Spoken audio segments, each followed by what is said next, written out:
Hallelujah, hallelujah. Namisha, Namisha. God bless you. God bless you.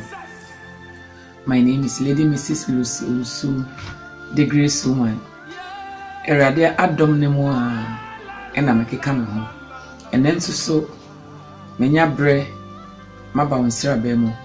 Semino Bidin Como, number 24. Na yesu ya de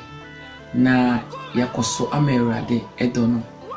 atena yensra bem ene me message am dey bro atuni din say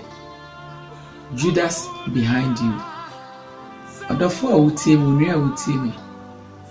wo Judas bi wo abrabom na wunim wo Judas bi wo adwumam na wunim wo Judas bi wo obusuam na wunim wo Judas bi wa asore na wuti bonumbo nanso wonim oben wo pa one wo sere one wo didi bom one wo katirimusem one wo ye bibibia bi nanso oye Judas the betrayer edi ntina meka sa me kirewo ene ye sha brabo no ne ye hwe nipa ahodo a omoba yakwam ene yitimi kase ye unhye da nya the real person ewo abrabo no nanso me de masama meka ne se ka wakoma to yam wa Judas bi asole won sra ba mu aye won aboroso ka wakoma to yam san sanya won ko a ene bi ato ma me no won ko twire ne mu se ebisi wo twire ne mu ye hwe twire ne mu a according to Matthew chapter 26 ye can free verse 22 ne ko 24 na ene rade Yesu Kristo ba ya no ofa suafo dumienu na won wonam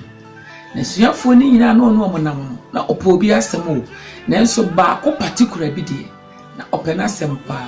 e kyene ma ye hu se e abrante e friend Judas de na one ne katiri nsem one ne didi one ne ye bibibia ye bi kura ne sika ne bibia abrante e na hwehwema that means na ogine di ye ye de ba abrabo no ma saa na hu obi a wona na ekoba ne wagine die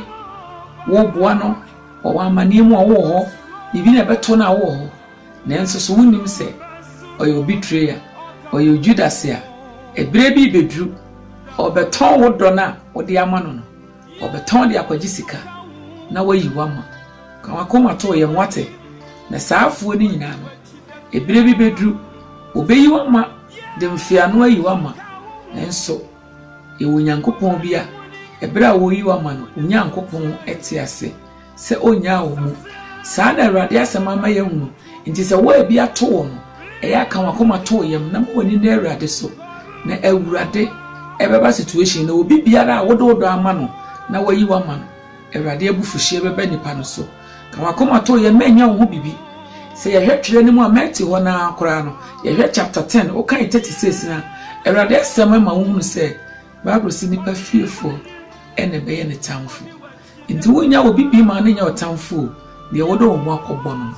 ne wo boa ne nra no de wo boa ne ne no de wudi ma no no de wo amane mu a ofre wo no ono no obeyi wa ma na wada na otamfo be fe Awurade